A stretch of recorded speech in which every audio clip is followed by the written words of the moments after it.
Hello and welcome to Neurodiversity Insights with Lexxic. Today I have the pleasure of speaking with Tiffany Sunday. She's over in Dallas at the moment. Thank you very much for joining me today. I'm glad to be here. So Tiffany has recently just published a book called Dyslexics Will Rule the Future. Have I got that right? Yes. Fab. And she's kindly offered to come and speak to us today about things that are going on with neurodiversity at the moment. So I thought just to start off, if you could tell us a bit about yourself, and for anyone that might not have heard of you or seen some of the stuff you've done, just to give information about yourself. Okay, well, my name again is Tiffany Sunday, and like most dyslexics, I wear many hats. And so today I have my author's hat on, or my speaker's hat. But if I'm wearing my other hat, which is my more professional, I don't know if you'd want to say professional, but it's more, I guess, what else I do is I've been a marketing strategist and entrepreneur since I was in sixth grade. I can actually peg back to when I was doing marketing for a friend of mine. But most dyslexics do many things. So when you ask us, it depends on what day you ask us and what hat we're wearing that day. Because every dyslexic I've ever met is like, we're always doing a bazillion things, or we're in between the bazillion things that we're doing. So if you look at it from more the professional side, I'm a marketing strategist, entrepreneur. I've done many different things in that capacity. I've developed products that have actually been on shelves in stores. And then I also wear an author's hat. I've been writing since I was in elementary school, and I have 3 books. Now we're waiting for the final publication date for the last book, How Dyslexics Rule the Future. It should be next week. And then I do speak. I've been speaking since I was a kid. It's kind of an innate talent, so I do speak about different topics. So, I wear 2 hats, the speaker author hat, which I think is one big hat, and then, of course, the marketing strategy. But it's hard to kind of separate the two sometimes. Okay.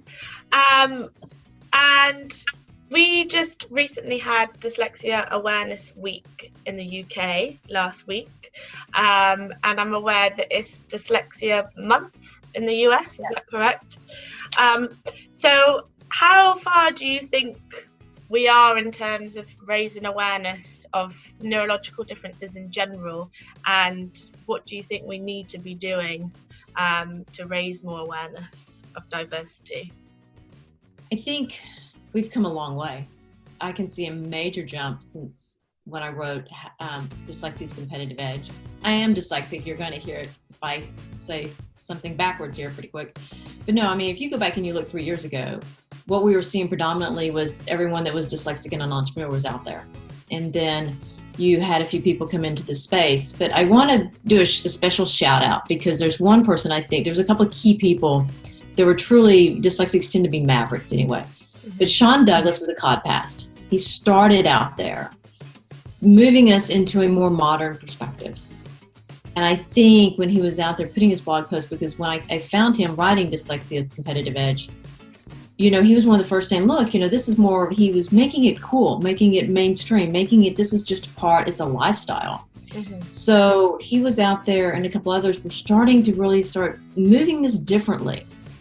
And I think we're at this very critical crossroads right now, because dyslexia needs to be considered something that is just an occurrence in nature. And you're seeing, of course, we now have Made by Dyslexia. We've had Ernst & Young came out and put some validity behind it, of course, my book and some other things.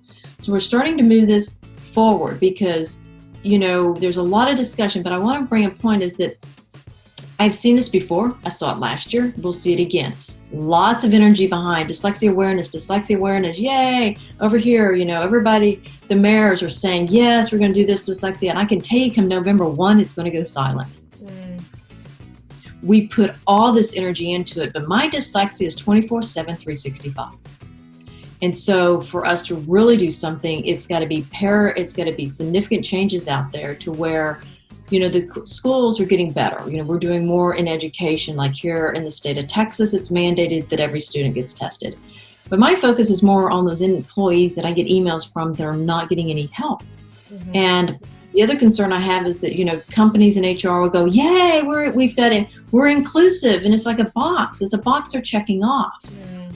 But having launched companies, having been in a hiring role, hiring who's best at that job is a no-brainer. It's not about inclusion. It's about finding the best person for the job. And I think when we're looking at awareness and we're looking at these, like when we use Richard Branson, he's a celebrity, but when we're truly using awareness for people like Steve Jobs or Richard Branson, then we need to be explaining to companies, we need to explain to children why, and we're missing that. Richard Branson is very good because he utilizes dyslexia. How? Because he is a phenomenal leader. He delegates, but the key thing is he hires people that do the job and then lets them do the job. That's what we should be doing in HR. Thinking we are going, we're going to include everybody and we're good and then move along, they're just ticking a box off. But it needs to be a cultural change. And that's what, I can't pronunciate his name. I don't do phonetics well. It's the gentleman that runs the Neurodiversity at SAP. And he says, you build this into the culture so that everyone doesn't think much of it. It's just how the culture is. And companies need to understand with AI, automation, and then quantum computing, if you do not have a multi-diverse talent pool, you will not survive this transition because it's going to require individuals that think differently than the machines. So it's more like we really need to be rethinking HR. I mean, HR needs to be rethought because at times it feels like they're still in the 1970s and 80s. You should be hiring people that work, that fit, that match those skill sets. You know, I think that's where we need to be in dyslexia is giving them examples. If you're running AR, VR, then you're going to need a dyslexic there because they have spatial reasoning and visual intelligence, and they're going to be able to run the VR and AR. And they're going to be able to design these workspaces, tangible things. So then HR goes, I didn't think of that. It's not just saying, hey, an inclusive program. It's what EY did. They actually, on that flyer they came out and made with dyslexia, I think you guys have a conference next week. They actually get tangible things. This is where these employees are going to excel. So do you think sorry, carry on. Oh, no, I was just saying that's where I'm thinking we've got to go out there and do, I guess, being a marketing strategist, something, we got to do better. We got to send a different message, not just saying you're going to take the blocks off. We've got to explain and give them specific, it's kind of like when you're doing elevator pitches, give specific tangibles of how neurodiverse employees do provide a benefit, in some cases, a competitive edge. So you're saying, we're not hiring you because you're dyslexic, we're hiring you because you can do X, Y, Z really well. Correct. Yeah, I totally agree. And I think, with working with clients, neurodiverse clients, a lot of the focus can be on what that person struggles with, what their difficulties are at work. And it is just about making people aware of what that person can actually bring to the table and helping those people understand themselves as well. There's so many things that you can offer because of the way that you think that neurotypicals don't have, and that's what needs to be promoted rather than you're struggling with this, or let's put this in place so you can do this thing easier. Let's look at the things that you do really well because of your dyslexia and align that with the job that you're doing. I totally agree, because I find it interesting that of all the people out there, all employees have weaknesses. Some have personalities that create lots of problems and they're not neurodiverse. It's like that boss that you don't want to work with for.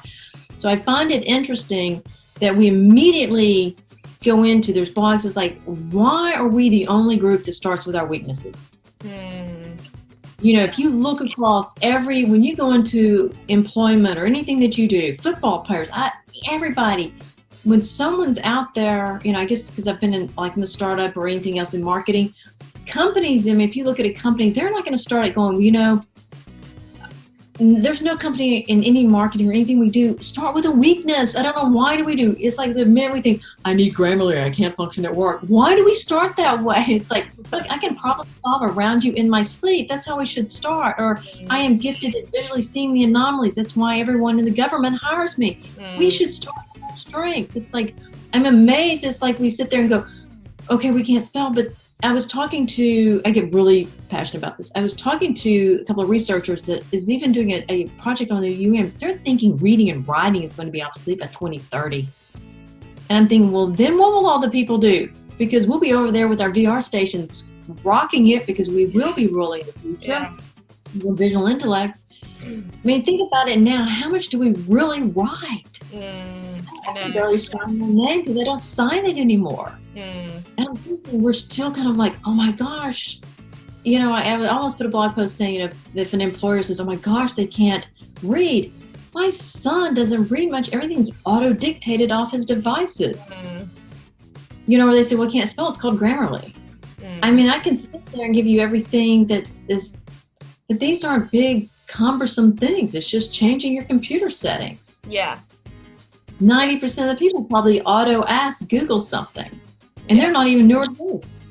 Well, how many of us just rely on spell check anyway, in general, without actually knowing how to spell a word correctly? Yeah.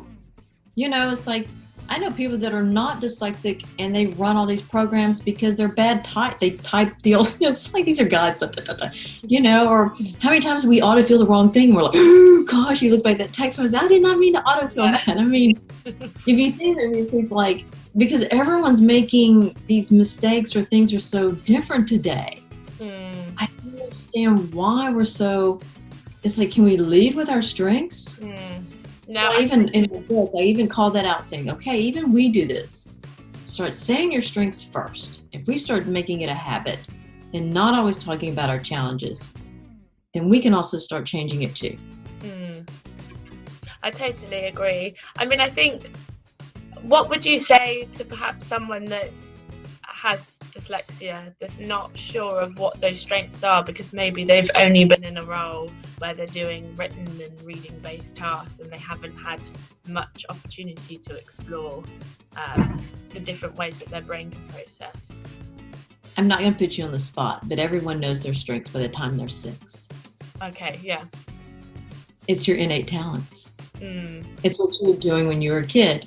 And if you're thinking back, I look and see, you're saying, what were you doing when you were 6? It's like, what were you doing? Your mom said, no, go out and do something, you know, run around. What were you doing? I tell people that's your innate strength. I know exactly what I was doing.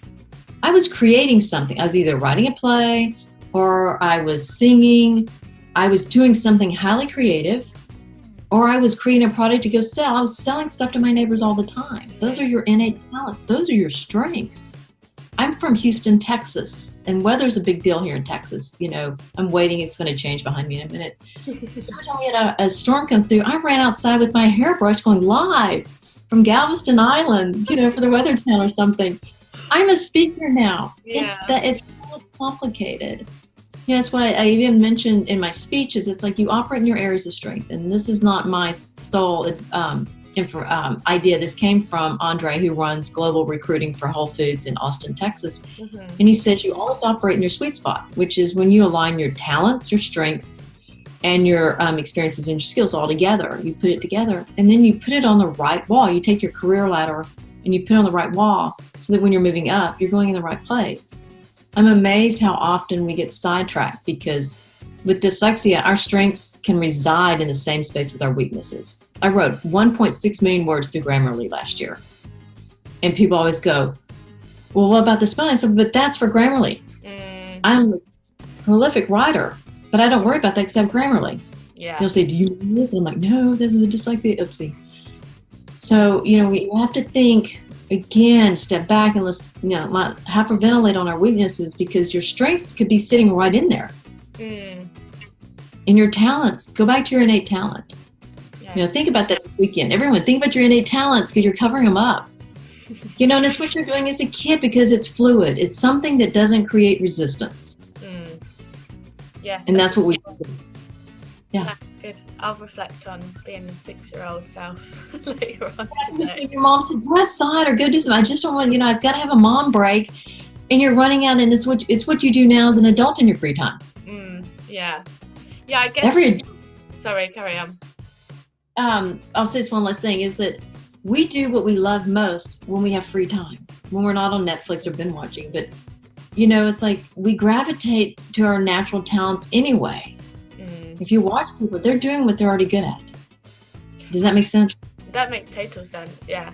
Have you got any maybe tips for how to, I know obviously reflecting on a younger self and thinking about what we do, but do you put anything this is something I was going to mention, because you come across as a very positive person. You have a very much can-do attitude, which is really inspiring. Have you put anything in practice that you do to help highlight that to yourself, or do you write things down? Or I think it's many things. I thought about that because I think it's part personality, just my personality. But I'm also extremely curious, which sometimes, like, I think curiosity keeps you positive because you're like, wow, there could be more out there, My son and I tend to get digressed over the weekends because we're so curious, and we'll run around and go, oh, let's go check that out. And you're like, where'd the day go? Oh my God. And we're like, cats running around checking everything out. I think as long as you're curious about life, it keeps you young, it keeps you alive. And I think sometimes we start shutting down. But I do know that, I was thinking about this. There was a point in my life when I was in fourth grade, and it's the most pivotal time. I can remember what I was wearing. I can remember everything that was happening. I had no support. I had a teacher that was just determined to break me. And she even mentioned my parents saying I disagree with everything. And then I had a resource teacher that wasn't helping at all. And I can remember it was in October, ironically. And I was walking back from the resource room to my classroom, and I took a break in the restroom, and I stood there myself and I said, okay, everyone is wanting to break me. My parents are not supporting me. It's either I let them win, or when I walk out this room, I'm in fourth grade, then I don't quit. Think about that thinking at a fourth grade level and how old I was. How old are you at fourth grade? Gosh, I'd have to think, I don't know, 10, 11 maybe? Okay. And, I'm having to think, fifth grade, I know seventh grade, I turned 13. So I guess we'd have to go backwards on this, but you're young. And I can remember standing there, and I had this jacket that I loved and my favorite skirt. And I said, okay, it's like that line in the sand. We call it. And I wasn't crying. I wasn't anything. I just knew innately in my being, and I don't know what. And I was sitting there thinking about this morning because I get up early with my son. He has band practice. And I thought I would never have known that whatever the universe being in my soul would have made me make that decision. And I'm telling you that now. We do not realize that things come about. I think myself as more of a conduit here, to say that when I was standing there in fourth grade saying, I refuse to allow these people to break me, the journey it then propelled me to do. If I'd made the decision just to fall back and say they win, I'm not sure where I'd be. Wow. And that's not you're cognitive of, it's there. It stays ingrained. And I think about when we flew over to the UK back in April, I watched the movie about Winston Churchill. And if there's a quote I leave with everybody, is that there's a point in time in your life that you will make a decision and you're making it alone, but you have no idea the ramifications behind you of how that decision will play into the future. Little did he know he was the last stand for everything. I can imagine if he'd not made that stand, where things would have gone. But if I had made that stand and went the other way, would these books and Tedx and everything else not have happened? Not that I'm saying that I'm that much of an influence, but you don't know the wake effect. No, that's very true. Luckily, you did go that way because you are a good influence. That's not very serious. No, but you have to sit there, and that's why I tell people you have to be really mindful about your decisions. Even if you think, oh, I'm not going to make the decision on this, you're making a decision. Yeah. And teachers have so much power. I had a teacher that told my parents, back off. And she was the one that said, I believe in you. She was the only one. It's what my first book was dedicated to, Dr. Mary Wakefield. I remind teachers and parents that your words mean everything to a dyslexic student. And instead of telling them what they can't do, put your hand out there and take their hand and move them forward. There's a lot of power out there for the young students. One teacher can change the world. She just doesn't know that she could do it. What if she's pulling up a dyslexic that finds a cure for cancer? I tell people, you've got to be mindful about what you could be doing. We could be losing something in society and you're unaware of it. Yeah, that's very true, actually. That's really true. And all these, you mentioned that people, sorry, carry on. I said that was for all students. I'm not just calling out dyslexia.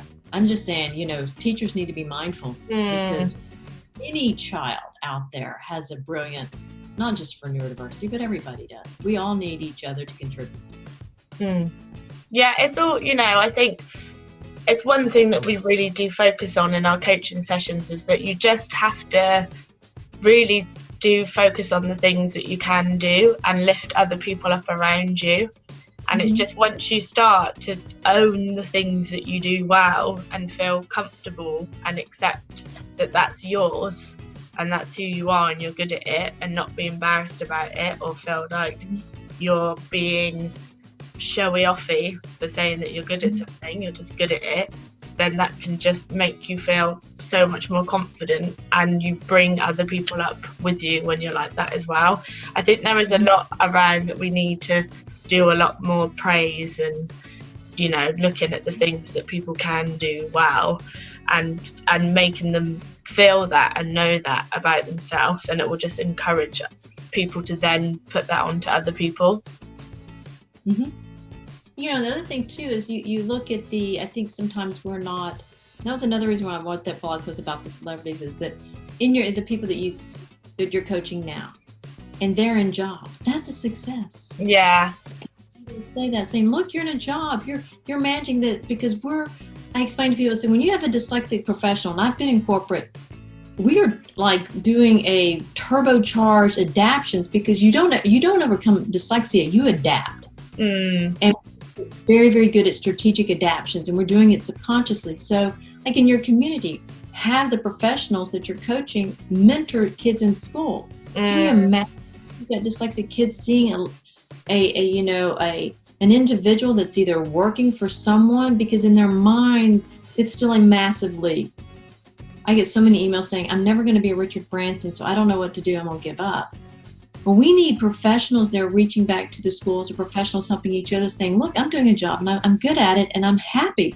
There are some people out there doing really well in their professions. They still need some assistance, like Grammarly and some other things, and companies are adept to that. But I can't even imagine if I'd been sitting in school and had a dyslexic marketing strategist come and say, I'm dyslexic, and then I have this person that spell checks because I misspell Wednesday every week, even though it's Monday. But, it's like they could have said, I would have gone, wow, what would that be like? There's someone out there like me. Good job. Well, I'm not talking about big stars. We need a lot of little stars. Yeah.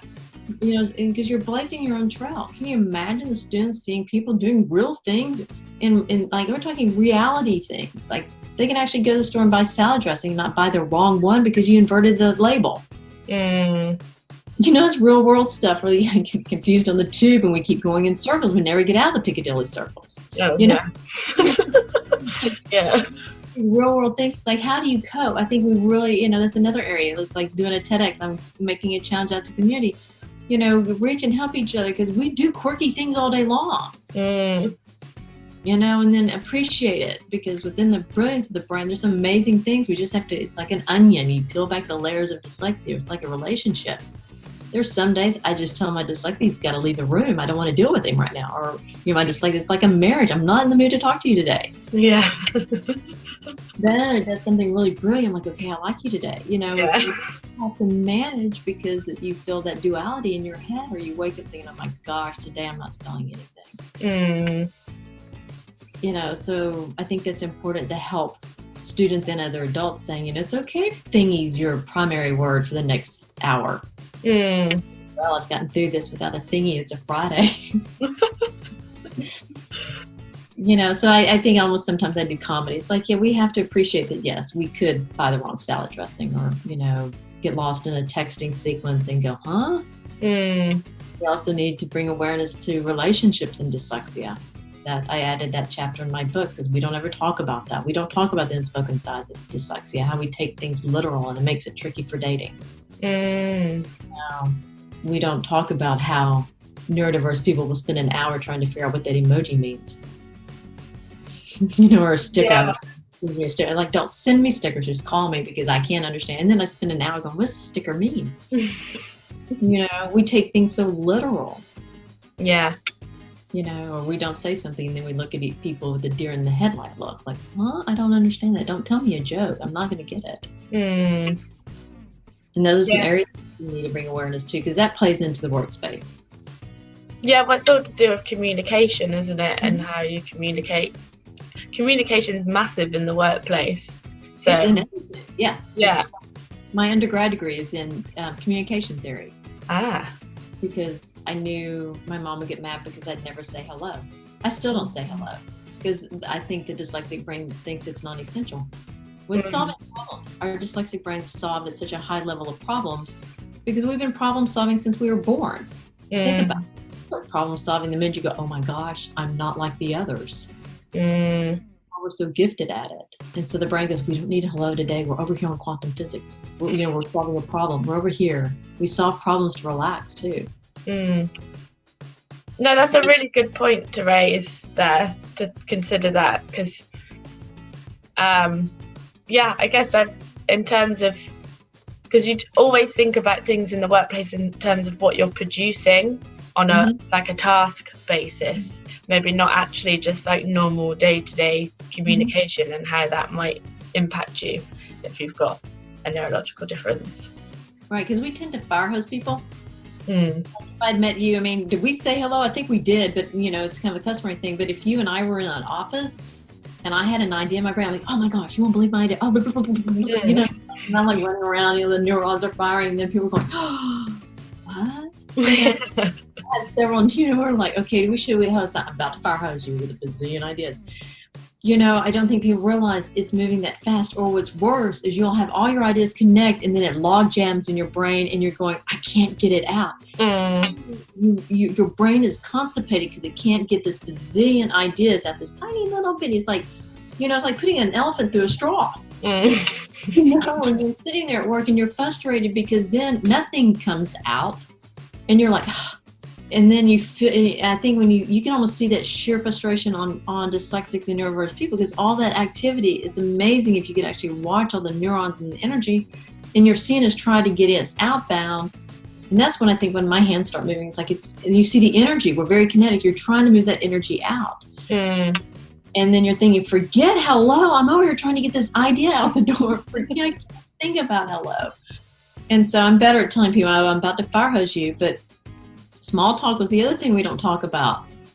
Our brains think it's too laborious. Like, hi, how was your day? Okay. What was on sale at Target's? Okay, I don't really care. But, okay, it's that back and forth thing. And we're like, okay, we mentally check out and go solve a problem. And we do it every time. The minute our brain goes, meh, we're over there. It's like the dyslexic brain gets, walks across the room in your brain. You can actually see, like tonight, I've got to go volunteer at my son's football game, and I'll go through my 4 standard questions, and then I'll just go sit there, and then they'll be doing stuff, and I mentally have already checked out. Yeah, it's how your brain is. It's like, okay, I'll be thinking about something else. So is this helping? No. Yeah, it's good. Yeah. And I just wanted to ask about, you said lots of people email you that are at work and saying, I'm not going to be able to be Richard Branson or whatever. What sort of things do you say to them, and what do they tend to come with you, and how do you advise them around that sort of stuff? The majority of the emails coming inbound are crying for help. They just need, and it's not a lot of help. They're like, why can I not get access to Grammarly? That's the big one. I get this all over. I've even reached out to the owners of Grammarly, and they're working on it, because that is such a, Grammarly is like the number one. I think of a world without it. I'm like, you guys can never go under. It's like, you don't understand. It's like, we're all like, why is it being laggy today? Because 6 million people are on Grammarly right now. So you have to think, why is this so difficult? Going back is like, we're not asking for you to create our own little office, although that'd be nice. But it's like, I need Grammarly. Predominantly, that's the thing, is I need access to a computer. I need to be able to ask Google 5,000 times in a day how to spell something. I'm mad at Siri. She and I aren't talking, so now she denies me. So it's like, we're not asking a whole lot. One lady was locked out of the office supply room because she couldn't use more sticky notes. So I reached out to Post-it notes saying, hey, you have a marketing opportunity here, because at any given point, I'll have I have all sticky notes everywhere. I bet there's 6 right now on my desk. Mm. Why are we saying, oh, you can't tell an employee they can't have another thing of sticky notes? Mm. This is not making sense. I mean, that's how we think. We think in gigantic or small sticky notes. We have to have a whiteboard. Why can't we have access to a whiteboard? Another one said she couldn't access the print because she has to print to stick it in her office on the wall so that she remembers what she's doing. Dyslexics think if we can't see it, whatever it is, it's missing, it's gone, it doesn't exist. I still print, put meeting notices, like your email is like stuck to the wall, highlighted saying, don't forget, this is the time I had to put the dog outside, this is the time. We have to visually see where we are in space. And I thought, these are not major things. I don't understand on HR's perspective. I don't work in HR. You spend $100,000 to hire an employee over the course of the time. You spend an exuberant amount of time on an employee. And if it doesn't work, you've got to rehire. That's a lot of resources. But why are we not spending more time just to maintain the employees? We tend to be very loyal people when we find a good job. We don't like to move around much. When we find a place that honors our creativity and our brain and our strategic thinking, we're happy campers and we'll stay right there. Just give us a few more sticky notes. This isn't complicated. But they're checking a box. Oh no, you have your quota of sticky notes. I'm amazed sometimes at what comes across. And it's significant. I need auto dictate. I need Grammarly. I need more sticky notes. I'd like to have a Sharpie. Can I present my ideas in a slide deck? Why am I always writing a memo? But it's that rigid thinking that we can't break. Yeah, it's just about, I guess, being more flexible, isn't it, in the world of work? Because even for me, I don't have dyslexia, but I have millions of pieces of paper everywhere with mind maps all over them. And I've taken everything that I teach with clients on how to organize themselves, write a document, read for retention, everything that we put forward to clients, I've just taken on board myself. And I'm just not in the rigid world either in terms of working. So I think it's just, it's hard to know the responsibility of the employer and the employee sometimes, because sometimes it's about being comfortable enough to say, like, I don't work in that way. And I've said to my manager before, if you send me a huge email, I'm probably not going to take away what I need to take away from that. So if you can, please, can you just summarize it for me, or highlight the things that I need to pay attention to? And it's having as well that confidence and feeling comfortable to educate someone on how, this is how I think. If it's reasonable, can you do this for me? And then I can excel. I think HR needs to be redone, or just companies saying it would make sense if you're spending all this money, benefits and time.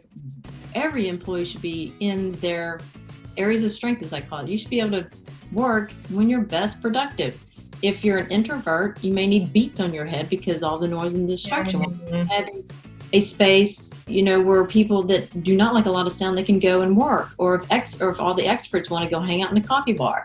The world is going to change. The companies, if they still think in kind of the old industrial age, or okay, your boss is everything rules, it's not going to work anymore. You're going to see technology really push against this and make a lot of these old models obsolete very, very quickly. That companies, and it's amazing that everybody's like, oh my gosh, there's no labor, we can't find talent. Talent's out there. But you're going to have to get out of this rigid mindset and say, okay, maybe we don't need to ask these, tell me about yourself questions. It's like some of the stuff is like, okay, guys, we kind of need to update this. But, so what if they need, if you look at the entrepreneur world, they have all these cool things. They have tennis rackets, and I don't know why I said tennis rackets. That was definitely a dyslexic move there. But, they think differently because they're neurodiverse. They're like, look, we're going to make you happy over here with food and everything, but then I expect you to work 80 hours. But most people are, in the most part, probably content to deliver what they're good at if they have the right work environment. Case in point, you don't go buy a house that you don't want to live in. No, that's so true. Work should be the same way. I don't, I saw a company do an ad the other day saying, do not even ask us if you want to work from home, if you want to teleport, if you want to do anything that's digital. And I'm like, I don't know how long they're going to be in business. It's like, and then you're going to tell me you can't find talent. Look at all the parameters you just put on talent. Talent management systems are going to change the game. They're going to be looking for those cognitive people that can produce. And so it's going to be interesting on HR to see how this all shifts, because people that are truly producing will be always in demand. And creatives are going to be up there. I mean, creativity is that last competitive edge against these machines. Machines still can't duplicate creativity. No, they can't. Not pure human creativity. No, I agree. No, because we pull from so many different areas as a human being. And of course, you've got the emotional side of it. Computers can't feel. Marketing, messages, all of that is by human. The other thing too is dyslexics are generally good in history because there's a story. So if your manager tells you a story, you're going to remember it, saying, today when you're doing the video with Tiffany, remember you need to have a story behind it, not so much tasks. I tell people, give someone a vision of where they need to be and then just let them get there. We forget about needing a purpose. We need to know why you're doing it. If you don't know, sorry. I said, I didn't mean to. There's another thought that kind of rambled out. If you don't know why, purpose. I mean, you're not going to go do something if you don't know why you're doing it. Yeah, that's one big thing actually. Like meaningfulness at work is a big motivator. So that sense of purpose is very important, and all the more reason why, where you can, aligning your work with your strengths as much as possible is really important, because then you're going to have more purpose in it. You can see that you're suited to that role. And we humans, it goes back to Robert Frost talking about work. Work defines us, and we learn from work on who we are. And it's more of a deeper psychological soul thing, because if people are in a job where they feel there's no purpose, they're not contributing, they do shut down. How do you think, the way the world of work is now, there probably is a lot of people that may be in roles that don't necessarily sing with their strength. Do you have any thoughts on how that can be improved, or how someone would be able to keep going in an environment like that? I think the individual, and I've done it too, because I actually came across that this week, it's an evolution, because even I was getting tugged in places and recently stepped back and say, what are my real strengths? Because I was getting tugged over here in a different space because everybody said, oh, you should be doing this, this, and this. I think sometimes dyslexics, because we're always kind of unsure of our strengths, and they tend to be different out there in the workplace, is that we will go, okay, I'll listen to that. But I stepped back too in the last couple of weeks and said, wait a minute, I'm getting pulled in an area that I can do and I can do well. But number one, it's not my number one talent and strength. And that's the creativity. It's the idea generation. And being, there are a couple of companies that reached out saying, you should be doing workshops every day. And at first it looked like a good idea, doing workshops every day. And I thought, wait a minute, redundancy bores me to tears. By the workshop, I'm already checked out, going, okay, I'm out of here, folks, just read slides. But the thing is, I was getting tugged over there because they were looking at me as a speaker. It's an excellent book. I don't know if you guys can get it in the UK. It's called Work Simply. Okay. And it's by Carlson Tate. It's on the bookshelf, and I'm not going to reach up and grab it. But she really zones in, and there's a whole thing about visionary, or people that are visionary, and everyone she lists is actually neurodiverse. But she says you've got to understand the things, your pet peeves. So I would say dyslexic professionals, whoever's watching, go back, while you're riding the tube home or you're walking around just enjoying and taking, this is not something forced. Think about really the number one thing that you're truly good at. Write it down, put it on a sticky note, and think about it. And then say, okay, how do I work in that space? It's not what others think. Dyslexics are also at risk of us being pulled and moved around, because they're like, I remember when I was writing all the time, my mom goes, just don't, you'll never be a writer, you're dyslexic, so don't. I wanted to go to the USC and be in film. I wanted to be a director. I wanted to do film. And, I wanted to be a writer, some type of creative outlet. And they kept saying, you can't because you're dyslexic. I'm thinking, how many students have been told that they can't do something in their innate talent because they're dyslexic? But mitigating that. So you have to really step back and go, what are my real strengths? And then start looking back with a fresh perspective and use your dyslexic big picture of thinking and look across your company saying, well, would I be a better fit really in my areas of strength? Every person is at risk of getting pulled into something that they can do or that they may be deemed good at, but they're really not good at. You might just not enjoy it, even if you're good at it. Doesn't mean that. Oh, case in point, I spent, part of my career in finance. I could do it. I could run spreadsheets. I mean, I could find the anomalies, in stock options. But I just dreaded going to work. I wrote poems about the birds sitting on the power line outside my window. It's like, you sit there and you do this. I'm like, I just don't want to be here. But everybody said, but you're good at it. Well, yeah, but dyslexics are really good at, we're chameleons because we have to operate in this society. Then people say, oh, well, you're good at this. Well, then we work to be good at it, but we're miserable. If you're hitting a lot of resistance, you're not in the right place. That's companies. If you're hitting resistance in a marketplace, you're not in the right market. Work shouldn't be so hard. And then how did you move away from, doing that financy stuff where you're like, I just don't like this. I'm good at it, but I don't like it. How did you then? I quit. Oh, you quit?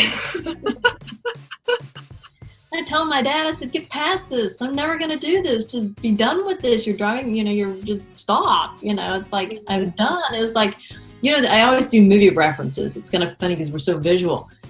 I remember walking into the hedge fund place and saying, I'm done.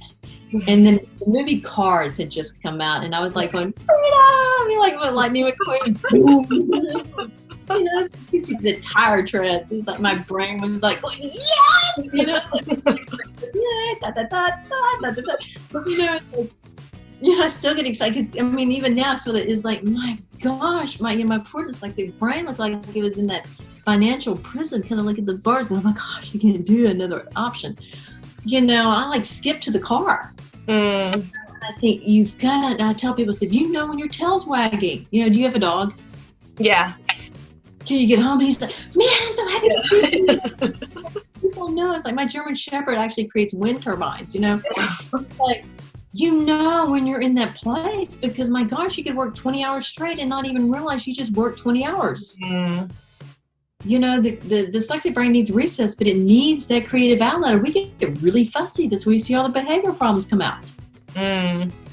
Fridays for my brain is creative recess. By noon, my brain's like, I let it go run around. It's like letting kids out there in the schoolyard. It runs around going, yay! And really when my best ideas come about because I've told my brain starting on noon on Fridays, unless something urgent, it's total freedom. It's like, that's all I do. Sit there and write my journal and do something creative. Amazing how much ground you cover. Yeah. She talks in her book about having designated days. Monday and Tuesdays are all the stuff that my brain doesn't like, but I have more patience and I can stay focused on things. But by Friday, getting into the later afternoon, it's got to be something purely creative. I can't keep my focus. Yeah, that's good. That's like mornings for me or a must. Otherwise, come afternoon is not so. If you know your personalities, you have to know your work styles. It all plays into it. It's not something that it's not like from the industrial age that we're all like factory workers. You have to understand each employee says, okay, if some work better in the mornings and some work better in the afternoons, you have to find a happy medium in there. Yeah, I agree. And sorry. I said that's for everybody. That's just not neurodiverse. No, I agree. Yeah, definitely. I'm just thinking, obviously you said you were in that world of feeling locked in the finance hell and then you managed to quit and feel free from it. I guess for some people that's they might not be fortunate to be able to quit or whatever. Everybody has responsibilities sometimes.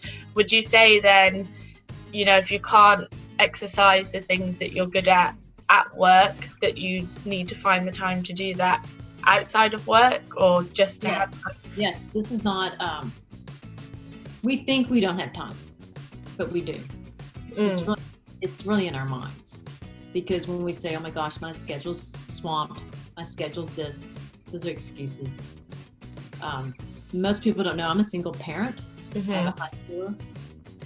These 3 weeks that we're in right now is the busiest that we've been in for a very long time. And yes, it feels like time is like, I'm not using the words. I said, we find the space. And if it's 5 or 10 minutes, find the space. We think about how many times you're touching your device. If you truly want, and I think most of the time we are afraid of making that decision. But then you have to think about, if I don't make the decision, what's the flip side? If you're in a position and it's truly not matching your skills, then go buy a journal. I love journals. Here's my journal back here. Yeah. And start thinking about it. 5 minutes a day. There's it's everything that happens, it's incremental. Like if you watch ants, here in Texas, we eat a lot of tortilla chips. But I watched a bunch of ants move a large tortilla chip, and it took them a while to get it across there. But then there's a dyslexic ant that said, dude, I'm going to do it all by myself. And he moved the whole chip. But I tell people, I said, you have 5-10 minutes. You do. Yeah. But do something else. And it comes back to making the choice yourself. Because if you say, well, I can't do that, it's really not the time. We use time as an excuse. It's the fear that, oh my gosh, if I made this change and it worked, then what would I do? We fear success more than we fear failure. Because if we then are successful, then we have to own the success. And then other people go, well, dang, how'd you do that? I don't know. I kind of did the ant thing. I did something every day. And now I'm doing this. And it scares me because suddenly I'm in a space where I can really excel. And that feels so foreign to us because we've hit struggles, not struggles, but we've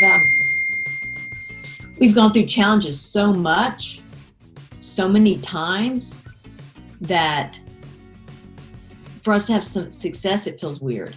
Yeah, you're used to constantly pushing. Right. Yeah. So I remember being in school and making an A on a test kit, and I kept thinking the teacher graded it wrong. Because I was always right there hovering, it's like, and I remember a couple times made 100. I'm like, are you sure? If success feels weird to us, but doesn't mean that we can't have it. So I tell when you say an excuse, you're lying to yourself. I tell my son that you're making an excuse, you're lying to yourself. I'm not going to take ownership of it. And he's like, when he's 17, he'll go, that's not cool. And I'm like, no, I'm not going to do it. I mean, I catch myself doing it too. No, if you want it bad enough, if you want to make the change, the time is there. We all have the same amount of time. We have the same amount of time as Richard Branson. We have the same amount of time as anybody else out there. It's how we elect to use the time. And I know being a single mom and having no spare time, or not so much spare time, but it's a packed schedule.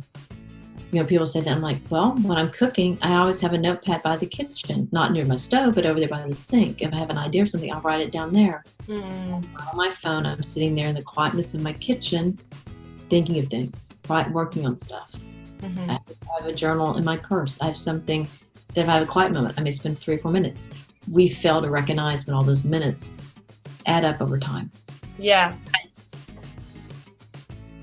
Do you have any other... Not sure where that noise just came from, sorry. It'd be typical if someone just started doing building work next door now. You said you have a notepad just to jot down ideas and things like that, and you mentioned about having Grammarly and things like that. I was wondering just the stuff that you might use, if there's any apps that you use or just anything that you might put in place that our listeners could benefit from that they might not have heard of or considered as a good idea before. I think I get this question asked when I'm speaking, and I said the best thing is to find what works for you, and it's generally old school in digital technology. I use a spiral notebook, and it keeps my tasks, and I faithfully write 3 or 4 tasks in it every day. I date it, and that's my primary task journal. I have to see it. It's like I have to touch the task. We have 6 whiteboards here in our house. My office. So you think about the tools that you use. Grammarly, my gosh, might as well tattoo that to me. I cannot function without it. I mean, that is my go-to. Even Word, Microsoft is doing some amazing things out there too. I mean, they've got some great products coming about. So if you look at the technology side, again, writing's my biggest pain point because I phonetically don't spell. So look at your main things that you need to mitigate. Spelling, my big one. Spelling's my biggest one. Oh my gosh, it just drives me. I can't ever spell entrepreneur. I've spelled it 10 million times and yet never get it right. Nor can I. So, you know, to me, I look at my pain points that will drive me up the wall faster, and that's spelling. So I ask Google every day, you know, how to spell Word. I know Google says, you asked me that yesterday. I know, Google, I'm asking you again today. So just ignore that. So Google, you know, it's really the auto dictate, the spelling, but it goes back to you, the person that's saying, okay, what are my key pain points? And go find the technology that works the best to mitigate that pain point. That goes back to like just starting a business, you know, you're solving pain points. So technology would be spelling programs, the auto, you know, the dictate, you know, Apple, I like Apple because it has so many accessibility things. I mean, Apple could, you know, it does amazing things. So we tend to stay camped out on ISO systems. You know, so more or less it's just looking to find what works for you. Go test drive them. Yeah. Because it's different. Every dyslexia processes information just different. We're all different. So you really have to find what tools work for you. And I bet there's 20,000 apps now for dyslexia. I mean, it's amazing the proliferation of apps. It's like, you know, there's an app for everything. And testing some of that. I do tell people to be mindful that you don't overwhelm yourself with too many. I used to have a bunch. I'm thinking, wait, I don't need all of this. My notepad, I have my journals for thinking, you know, the spiral notebooks for tasks. I have to still write down dates in a calendar. I can't run my visual calendar because I invert and everything gets mucked up and I never make it to meetings. You have to know how your dyslexic brain works and then you match the tools against it. And I'm saying, okay, I'm going to flood a bunch of digital tools on top of my dyslexic brain. Understand how your dyslexic brain works and then work to mitigate around that. And so that's the thing is that you know best, whoever the individual is going to know where they need help the most. No. Is that? Yeah, that's good, solid advice. Yeah. Yeah, it's not always complicated. Some people, I'm like, you're making it too complicated. They only need spell check help, then run Grammarly, and then you know double check. I know Chrome has some good features too. Find what works for the person. Yeah. You have them over there in Chrome and they hate Chrome, then put them in Grammarly. Yeah. You don't want to add frustration. No, that's true. I think you can get over you get committed on, you know, implementing change sometimes as well, like of everything, and you're like, I'm going to use that and this and this and this, and then it's just like, oh my gosh, no, there's way too many things to try and change. Because we're such visual people to begin with, you have to be aware of all that visual inbound you're coming at yourself. Because if you visually have all these different apps, they're beeping and bleeping, and you're trying to figure it out, and then they don't work, you're not gaining anything. Yeah, really not. And so sometimes old school's best. You know, tell us to write it down. That's why we have sticky notes. It's everywhere. Write it down. Carry your sticky note with you. I like he loves these big, gigantic sticky notes. You know, keep it simple because we are so visual. It wears us out if we're trying to manage too much. Same thing with your inbox. Oh my gosh. That's still, I'm still trying to get my inbox. It grows and then it shrinks and it grows. And I look at it and I'm like, oh no, it's too much. You know, but I don't want a bot managing it because if I'm not touching it, then I'll forget it. So if I delegate it to a bot, I'm done. I won't ever remember what I did. So you kind of have to think about that too. If you automate too much of it, you'll start missing stuff. Yeah. And that's the thing, you know, that we look to remind people as well, like when recommending adjustments for work. Everyone has an experience of dyslexia and neurological difference differently. So what works for one dyslexic individual might not necessarily work for another. So obviously there's lots of stuff out there, but you're so right, you do have to just go and find what works for you. It's trial and error. Just because, you know, read and write gold software helped this person with proofreading doesn't mean that it's going to help you with proofreading, or you know. And the thing I've learned is the best thing on proofreading is reading it out loud. Because what we hear in our brains, what comes out, and like on the book that I just finished, you know, I still proof. I mean, people say, "Did you really write?" Yes, trust me. My dog felt the pain of the keypad. But, you know, I read everything out loud and I'm touching the pen to the word. Yeah. And then I forget the EDs off verbs in the verbs. So when you're touching, and same thing with emails, I'll sit there and try not to touch up my screen. That's simple. You don't need to read and write. Just read it out loud. You can always do it in an office, but you can do it silently, saying, you know, dear Sally, you know, blah, blah, blah, blah, blah. It's amazing just reading it out loud. I mean, that's in publishing. I mean, they read things out loud. It's standard in publishing, you know, and that's not even dealing with dyslexia. That's the only way you're going to do line edits is by reading it out loud and touching word for word. That's how the publishing houses, when I worked in PR, you had 6 people looking at it and 1 person that had never seen it to catch errors. I think we get so paranoid. I know I get paranoid. I'm like, oh my gosh, I forgot an ED. Now don't get so fussed.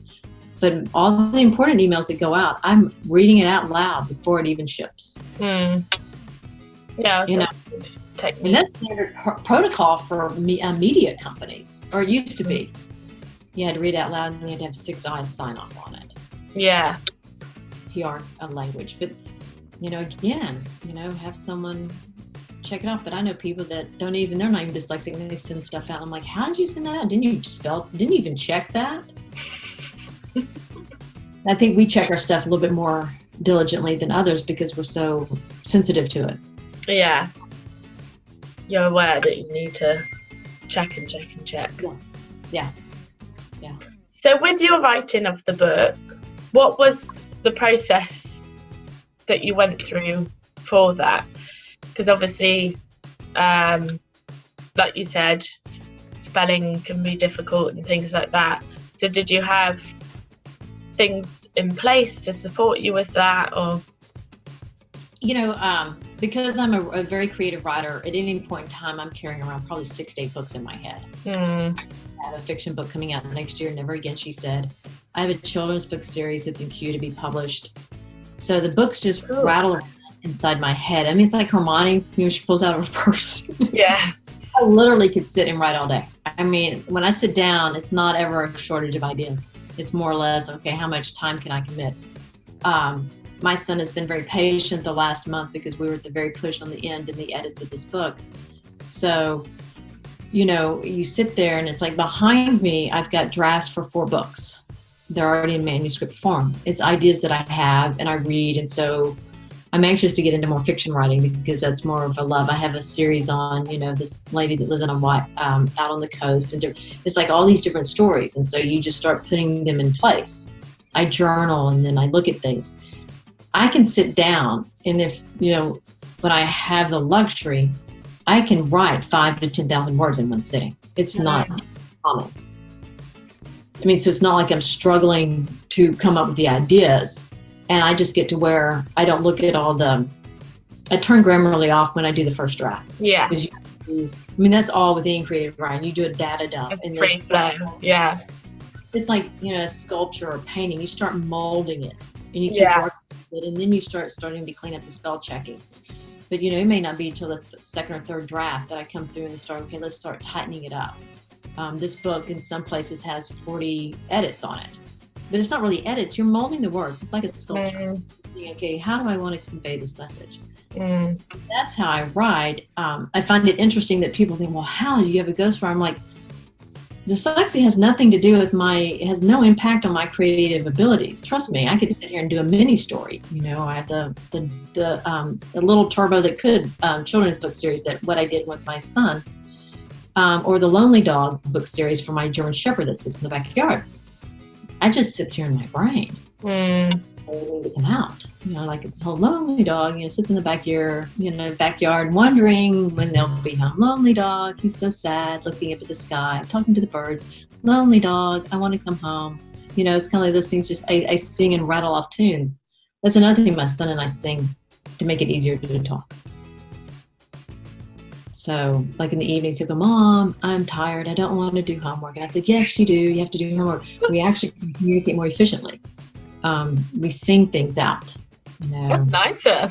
Yeah, it is. It's kind of an interesting thing how the space is. And like, you know, if I'm working on creative thoughts, don't be like, you know, stop, you know, like skip, jump. We've got a video here today. It's on a Friday. It's a happy day. It's creative day. Skip, jump. you know, be happy. It's almost 5 o'clock your time, you know. So, Yeah.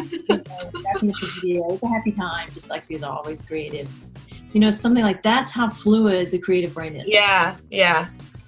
And that's what I wish we could convey to people is that it comes out, there's like a spigot. It's not really a spigot, it's like a fire hose. We need to figure out how to capture that and honor that out in the workforce. Yeah. That's like, you know, when I help people with, if there are difficulties around writing, I'm like, just get it out on the page, just put it down, whatever's there, or speak it out, and then have someone else write it or something.